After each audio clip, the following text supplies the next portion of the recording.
Ouais, parce que c'est important de regarder aussi ce qui se passe près de chez nous. Bienvenue dans Si on parlait, du lundi au vendredi. On vous donne la parole à 19h15, 20h15 et 23h15. Aujourd'hui, on va rire avec le premier festival d'humour en Isère qui s'ouvre avec l'accent belge. Et on va aussi apprendre à partager nos BD grâce à une nouvelle plateforme disponible sur l'agglomération grenobloise.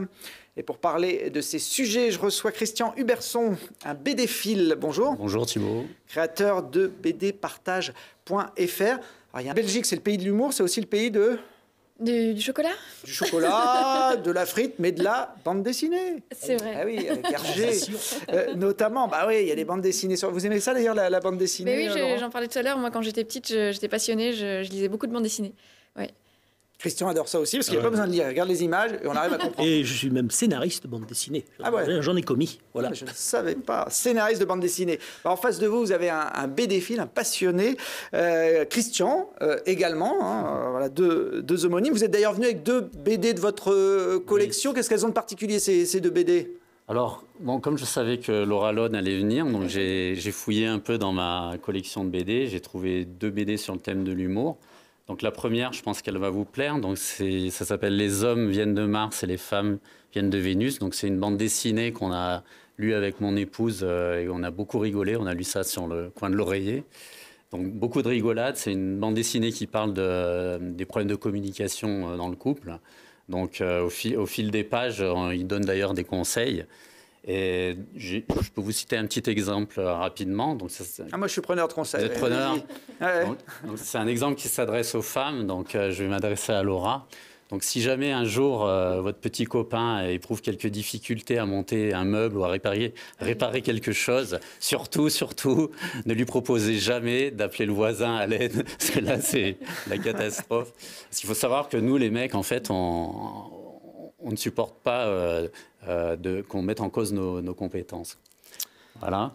Donc le deuxième choix que j'ai pris, c'est, comme on est à Télé Grenoble, c'est un auteur grenoblois, donc il s'appelle Nicolas Rouvière. Donc c'est la CAF, Affole de CAF, le CAC, pardon.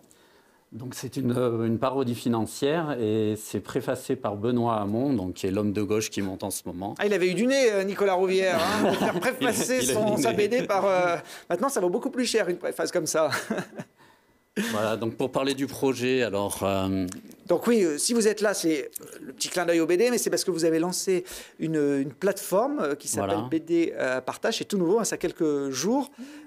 C'est quoi un peu le principe? Alors, déjà pour fixer le contexte un peu, ça a été lancé fin décembre 2016, sur l'agglomération grenobloise uniquement.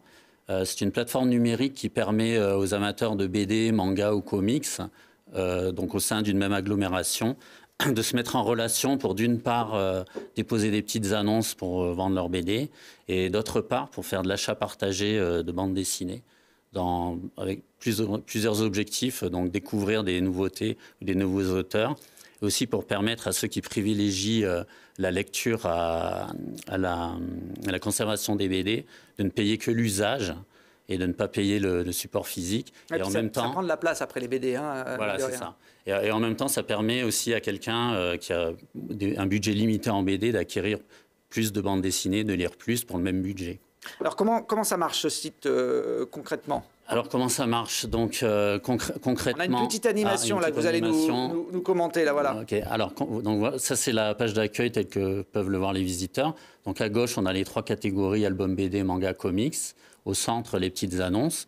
Donc si on ne trouve pas la BD qu'on souhaite, on peut faire une recherche par titre et par auteur dans la barre de recherche en haut à gauche.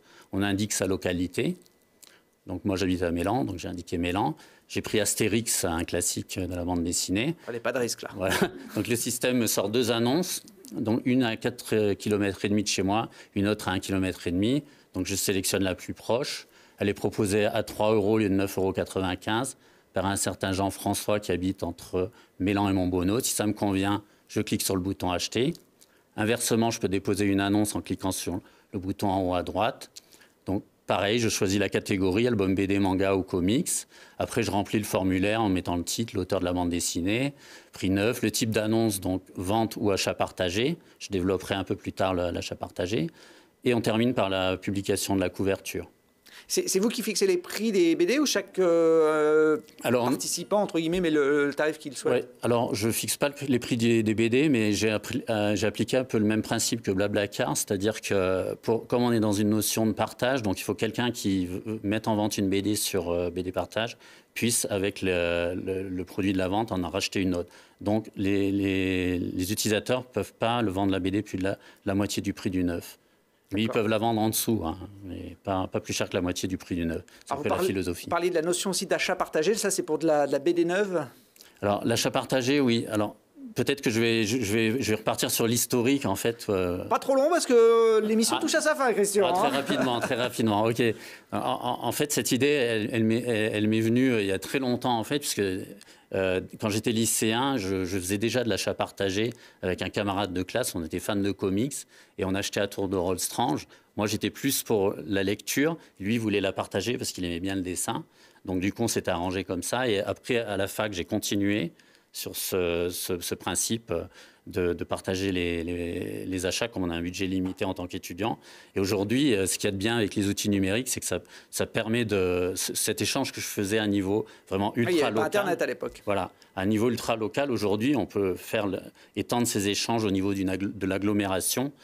Donc c'est vraiment dommage de ne pas profiter des outils pour justement rapprocher les gens, amener les gens à se rencontrer, les amateurs de BD. Donc là, il n'y a pas d'envoi postaux, hein, les gens se rencontrent et s'échangent ou se vendent, entre guillemets, les BD de main à la main. Exactement, parce que la bande dessinée, en fait, le prix de la bande dessinée, c'est 8-10 €. Et si on rajoute les frais de port à 4-5-6 €, du coup, ça ne vaut plus le coup d'acheter une bande dessinée. Donc il faut que ça reste vraiment au niveau local. Au niveau d'une agglomération grenobloise, c'est parfait parce que il y a à peu près 20 000 BD-philes et donc c'est parfait pour expérimenter le concept. Très bien, ça s'appelle BD Partage. Pour tous ceux qui sont fans de BD et qui ne veulent pas avoir une pièce entière remplie de ces ouvrages fort intéressants, vous pouvez aller sur le site de Christian. Ça démarre, il a envie de le développer un petit peu partout en France, mais il faut d'abord le tester ici. Oui, c'est ça. Et en fait, si les Grenoblois, le succès est au rendez-vous, si les Grenoblois approuvent ce concept, donc l'idée, c'est à la rentrée de lancer une campagne de crowdfunding et pour développer le concept à d'autres agglomérations de Rhône-Alpes, Lyon en particulier, et puis pourquoi pas à la France entière. Bon, on est un bon public test, nous, à Grenoble. Petit clin d'œil aussi à Laura qui va tester son spectacle devant les Isérois ce soir. J'avais envie de vous laisser le mot de la fin. Laura, pas sur ce plateau, mais sur scène. J'ai compris quelque chose ces derniers temps, c'est qu'aller voir un spectacle, c'est un peu comme faire l'amour. Quand il y a une grosse queue à l'entrée, ça ne veut pas forcément dire que ça va être bien. Voilà, alors je ne sais pas s'il y aura la queue ou pas pendant le festival, en espérant en tout cas que les salles seront toutes remplies. Merci à tous les trois d'être venus sur ce plateau. Et puis on se retrouve demain. On reparlera d'Horaire, etc., avec notamment Denis Maréchal, qui est le parrain de cette première édition.